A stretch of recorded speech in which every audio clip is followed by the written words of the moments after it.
সামনে বাংলাদেশে আমাদের জন্য ভয়াবহ সে আরেকটা সিপাহী বিপ্লবের করুণ প্রতি অপেক্ষা করছে। আপনারা অনেকে ভাবতেছেন এইটাও কি সম্ভব? জামাতের ভাইয়েরা অনেকে বুঝে না, বলে কি করে সম্ভব? মনে করাই দেই, শহীদ নিজামী মুজাহিদ সাহেবেরা মন্ত্রী হিসাবে সর্বশেষ যখন সম্ভবত 2006 বা 2007-এও মন্ত্রী ছিলেন, বলেন তো তার কয় বছর পর তাদেরকে ফাঁসি দেওয়া হইল? 10 বছরও লাগে নাই। রানিং ফুল মন্ত্রী ছিল, লক্ষ লক্ষ মানুষ তাদের সাথে ছিল, তাদের মন্ত্রণালয়ে একটা পয়সার দুর্নীতি বের করতে পারে নাই।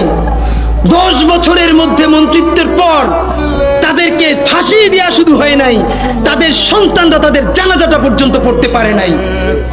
সংখ্যা দিয়ে হয় না ভাই, কোটি কোটি মানুষ দিয়ে সবকিছু হয় না। আজকে আপনারা প্রথম আলোর বিরুদ্ধে বলেন, এই যে আসার সময় বলতেছিলাম শায়েকরে, প্রথম আলোর প্যারালাল কাছাকাছি একটা পত্রিকা কি আমরা দাঁড় করাইতে পারছি? অনেকে বলে আমার দেশের কথা, আজকে শুধু বলি, পরশু জানলাম প্রথম আলোর 10 ভাগের 1 ভাগ বিনিয়োগ এবং আর্থিক সংগতি আমার দেশের নাই।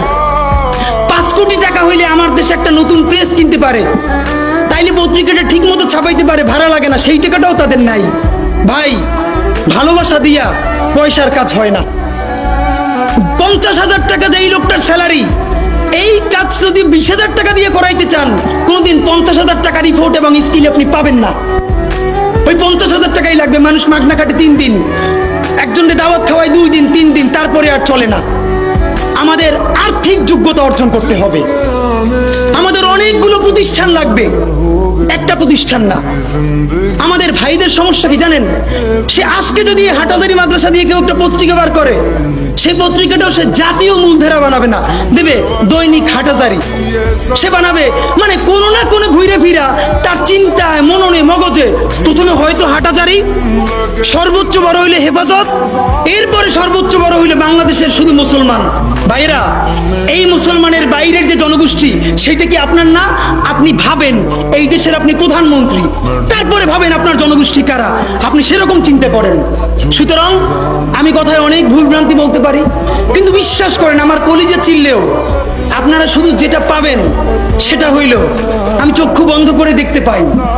আমরা যদি যোগ্যতা নিয়ে 5-10 বছরের মধ্যে দাঁড়াইতে না পারি, এই ভিডিও, এই ছবি, এই শহীদ পরিবার, এই আহত, এদের জীবন তো শেষ। এদের পরবর্তী জেনারেশনকে পর্যন্ত কি ভয়ানক গণহত্যার শিকার হইতে হবে আমরা চিন্তাও করতে পারতেছি না। সুতরাং বাংলাদেশের স্বাধীনতা, সার্বভৌমত্ব, বাংলাদেশের ইসলাম এবং মুসলমানকে বাঁচাইতে হইলে আমাদেরকে তুমুল যোগ্যতা অর্জন করতে হবে। এই মাদ্রাসা শিক্ষিত জনগোষ্ঠীর মধ্যে হাজার হাজার ছেলে লাগবে যারা সিএনএ। আসসালামু আলাইকুম প্রিয় ভাই ও বোনেরা, আমরা এই চ্যানেলে ইসলামের সুন্দর বার্তা সবার কাছে পৌঁছে দিতে কাজ করছি। যদি এই ভিডিওটি আপনার হৃদয়ের সামান্য হলেও স্পর্শ করে, তাহলে দয়া করে একটি লাইক দিন, আপনার মূল্যবান মতামত কমেন্টে লিখুন, আর ভালো মনে হলে অন্যদের সাথে শেয়ার করুন। আমাদের এই দাওয়াতি কাজে শরিক হতে এখনই চ্যানেলটি সাবস্ক্রাইব করুন। ইনশাআল্লাহ প্রতিটি শেয়ার আপনার জন্য সাদকায়ে জারিয়া হয়ে থাকবে। আল্লাহ আমাদের সবাইকে ইসলামের জন্য কবুল করুন। আমিন।